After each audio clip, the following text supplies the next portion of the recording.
Hello my dear friends, welcome to movie Hunter YouTube channel. So friends, আজকে একটি Tamil movie নিয়ে আলোচনা করব, যেটি হচ্ছে ক্রিমিনাল।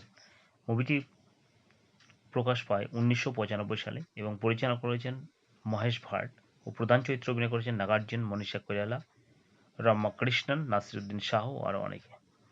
ক্রিমিনাল 1995 সালে একটি থ্রিলার ড্রামা চলচ্চিত্র এবং এই ছবিতে প্রেম, অপরাধ, আইন, ন্যায়বিচার এবং চিকিৎসা জগতের নৈতিকতার বিষয়গুলো একসঙ্গে উঠে এসেছে।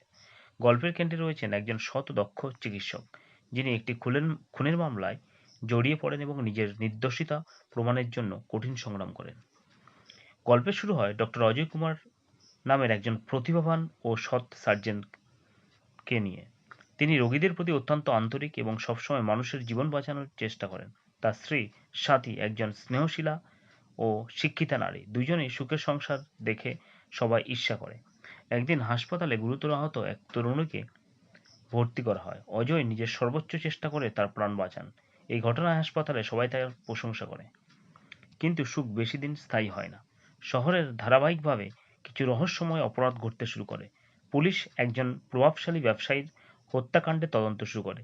তদন্তে এমন কিছু প্রমাণ সামনে আসে যা অজয়ের বিরুদ্ধে যায়। এক রাতে অজয় একটি ফোন কল পেয়ে হাসপাতালে যান। সেখানে তিনি পৌঁছে দেখেন এক ব্যক্তির মৃতদেহ পড়ে আছে। ঠিক তখনই পুলিশ এসে তাকে ঘটনাস্থল থেকে গ্রেপ্তার করে। অজয় বারবার বলেন যে তিনি নির্দোষ, কিন্তু সমস্ত পরিস্থিতিগত প্রমাণ তার বিরুদ্ধে। সংবাদ মাধ্যম তাকে খুনি ডাক্তার বলে প্রচার করতে শুরু করে। তার সম্মান, ক্যারিয়ার এবং পারিবারিক জীবন ধ্বংসের মুখে পড়ে। স্বাতী প্রথমে ভেঙে পড়লেও স্বামীর উপর বিশ্বাস হারান না। তিনি সত্য খুঁজে বের করার সিদ্ধান্ত নেন। জেলের ভিতরে অজয় বুঝতে পারে যে কেউ খুব পরিকল্পিতভাবে তাকে ফাঁসিয়েছে। তিনি নিজের স্মৃতি থেকে ঘটনাগুলো মিলিয়ে দেখতে থাকেন। এদিকে তদন্তকারী অফিসার ধীরে ধীরে বুঝতে পারেন যে মামলার কিছু অসঙ্গতি রয়েছে। নতুন সাক্ষ্য এবং ফরেনসিক তথ্য সামনে আসতে শুরু করে। সাথে কিছু গুরুত্বপূর্ণ নথি এবং সাক্ষীর সন্ধান পায়। তিনি জানতে পারে যে নিহত ব্যক্তি একটি বড় অপরাধ চক্রের বিরুদ্ধে তথ্য সংগ্রহ করেছিল। সেই চক্রের সদস্যরা নিজেদের বাঁচাতে অজয়কে ফাঁসিয়েছে। অজয় জামিনে মুক্ত হয়ে নিজের তদন্তে নেমে পড়েন। তিনি একের পর এক সূত্র অনুসরণ করেন। পথে তার উপরে হামলা হয়, হুমকি এবং নানা বিপদের মুখোমুখি হতে হয়। ধীরে ধীরে প্রকাশ পায় যে অপরাধ চক্রের সঙ্গে কিছু প্রভাবশালী ব্যক্তি যুক্ত। তারা টাকা ও ক্ষমতার জোরে আইনকে প্রভাবিত করার চেষ্টা করছে। অজয় এবং সাথী একসঙ্গে প্রমাণ সংগ্রহ করেন। তারা এমন একজন প্রত্যক্ষদর্শীকে খুঁজে পান যিনি আসল খুনিকে দেখেছিলেন, কিন্তু সেই সাক্ষীকেও হত্যা করার চেষ্টা করা হয়। চূড়ান্ত পর্যায়ে অজয় অপরাধীদের গোপন আস্তানায় পৌঁছে যায়। সেখানে সত্য প্রকাশ পায়। আসল আসল খুনি এবং তার সহযোগীরা ধরা পড়ে। আদালতে সমস্ত প্রমাণ উপস্থাপন করা হয়।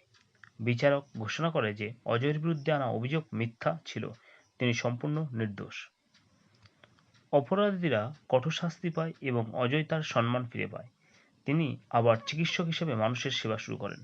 সাথীও তার পাশে থেকে প্রমাণ করেন যে সত্য ও বিশ্বাস শেষ পর্যন্ত জয়ী হয়। ক্রিমিনাল শুধু একটি সাসপেন্স থ্রিলার নয়, এটি ন্যায়বিচার, সত্যতা এবং সত্যের জয়ের গল্প। মহেশ ভাট ছবিটিতে উত্তেজনাপূর্ণ কাহিনী, আবেগ এবং সামাজিক বার্তার সুন্দর সমন্বয় করেছেন। নাগার্জুন ও মনীষা কৈরালার অভিনয় ছবিটিকে আরও শক্তিশালী করেছেন। সো ফ্রেন্ডস, এটি হচ্ছে ক্রিমিনাল মুভির একটি সংক্ষিপ্ত গল্প। ভালো লাগলে অবশ্যই লাইক, শেয়ার, সাবস্ক্রাইব করুন। ধন্যবাদ।